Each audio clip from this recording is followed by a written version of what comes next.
Hai Caster, selamat datang di bacaan prediksi untuk bulan November. Karena ini adalah bacaan untuk orang banyak, jadi tidak akan mungkin cocok 100% untuk semua Cancer ya. Ambil saja yang bermanfaat untuk hidupmu. Oke, kartu pertamamu ada Libra.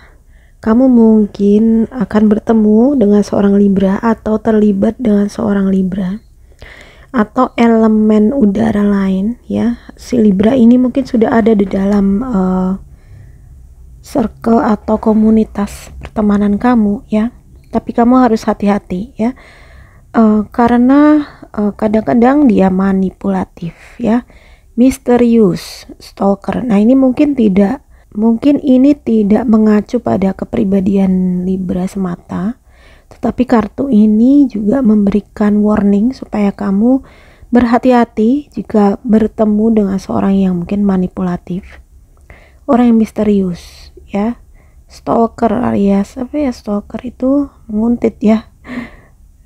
Terus tapi dia juga orang, bagusnya adalah orang yang truthful,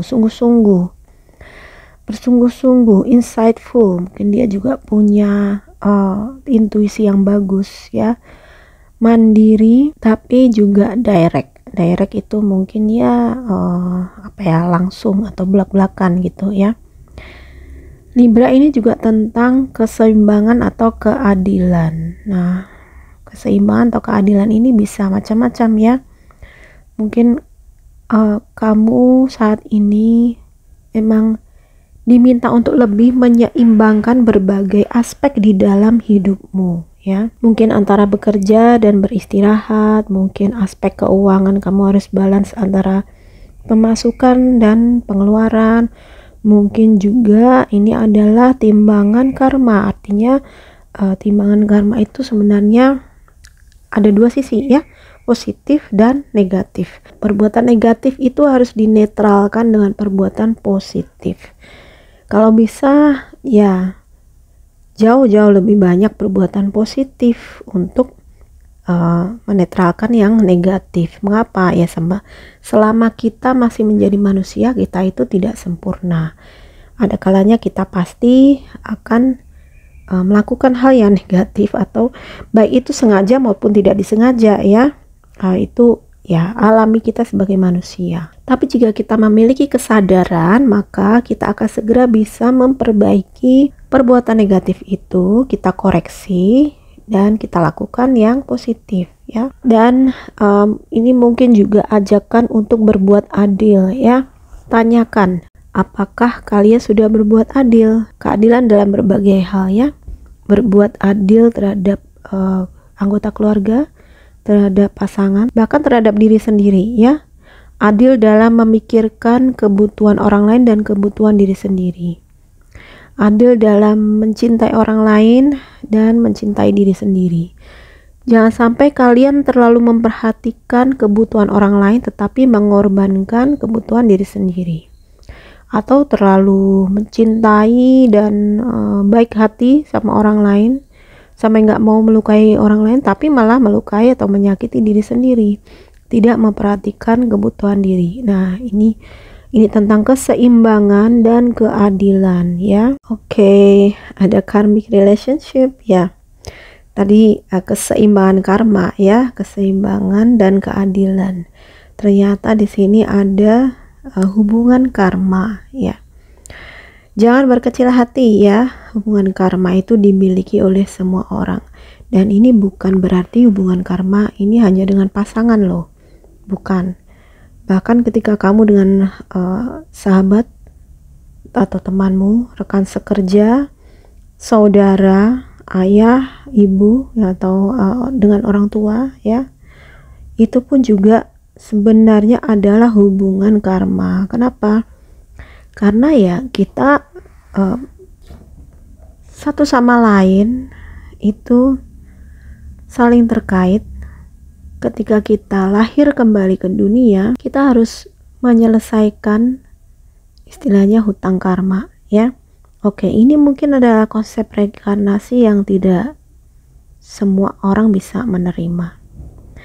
Tapi kalau sudah masuk ke dalam karma, itu artinya adalah perbuatan ya, hasil perbuatan. Jadi perbuatan kita mau baik mau buruk itu pasti akan ada konsekuensinya. Sekali lagi karma itu dua sisi ya, positif dan negatif. Jadi kalau di sini ada hubungan karma, artinya adalah hubungan ini untuk menyelesaikan hutang karma dari kehidupan yang lampau ya. Bisa saja kamu dengan pasanganmu sekarang dulu memiliki konflik yang belum selesai, sehingga sekarang terlahir kembali untuk menyelesaikan karma ini bersama-sama ya.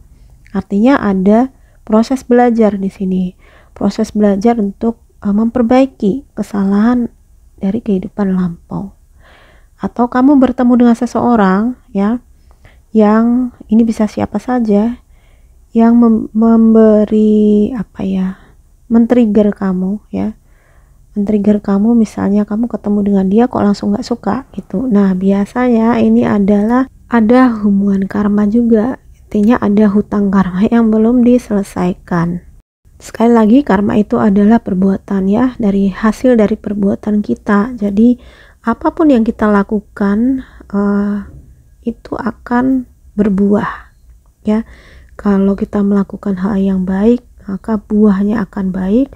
Kalau kita melakukan yang buruk, nah buahnya pun akan buruk. Sehingga kalau kita nggak mau punya hutang karma yang negatif, maka ya kita jangan membuat karma negatif. Kita jangan melakukan perbuatan yang negatif ya.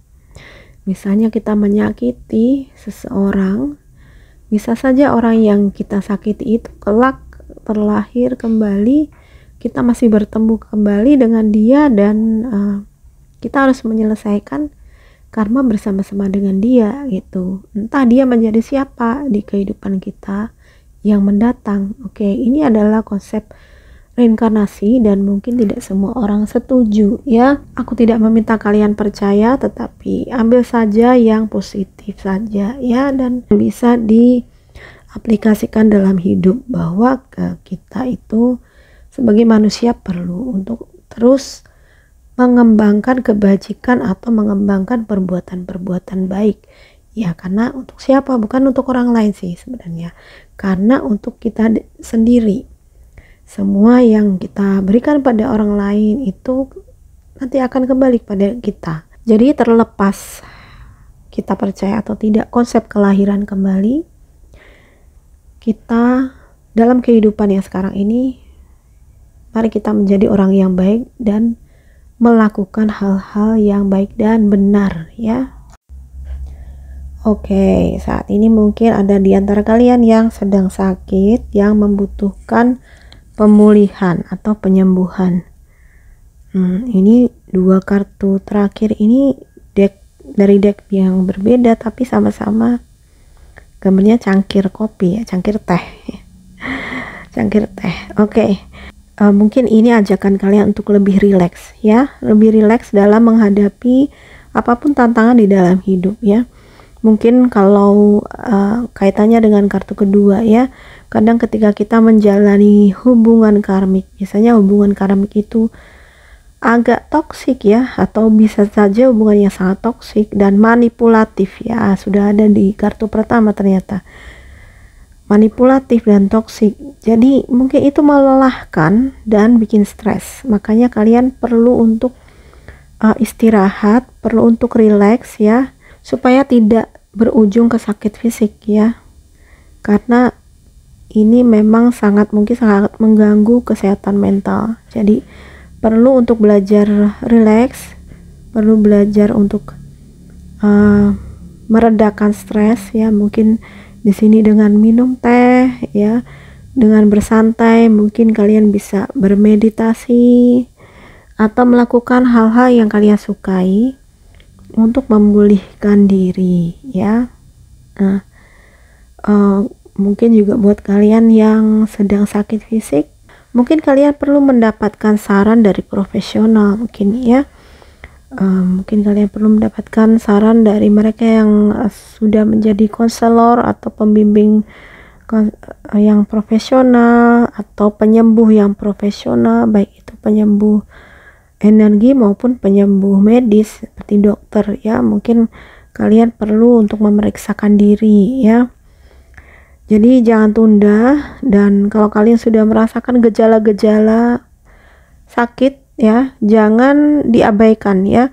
Kadang-kadang orang sudah merasakan gejala itu, seperti mungkin kalian sudah kelelahan, sudah burn out, sudah malas mungkin mau pergi kemana-mana, badan terasa cepat lelah, atau ada rasa sakit di beberapa bagian tubuh ya.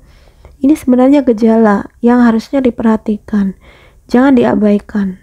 Karena ya pengalaman ya, mungkin di sekitar kalian juga ada beberapa contoh orang yang mengabaikan gejala penyakit, tapi akhirnya penyakitnya menjadi parah. Dan di saat pergi ke dokter, penyakitnya sudah terlalu parah dan sudah susah untuk disembuhkan. Sayang sekali ya. Jadi kalau kamu merasakan sebuah gejala walaupun ringan sekalipun, jangan diabaikan. Segera ambillah waktu untuk istirahat, ambil waktu untuk pemulihan, atau pergi ke dokter atau penyembuh kalau perlu ya. Oke, Cancer, semoga ini bermanfaat ya. Semoga kalian suka bacaan ini. Komen di bawah kalau kalian suka bacaan ini atau cocok untuk kalian. Jangan lupa di like, subscribe, dan share video ini ke semua sosial media kalian. Terima kasih sudah menonton. Bye bye.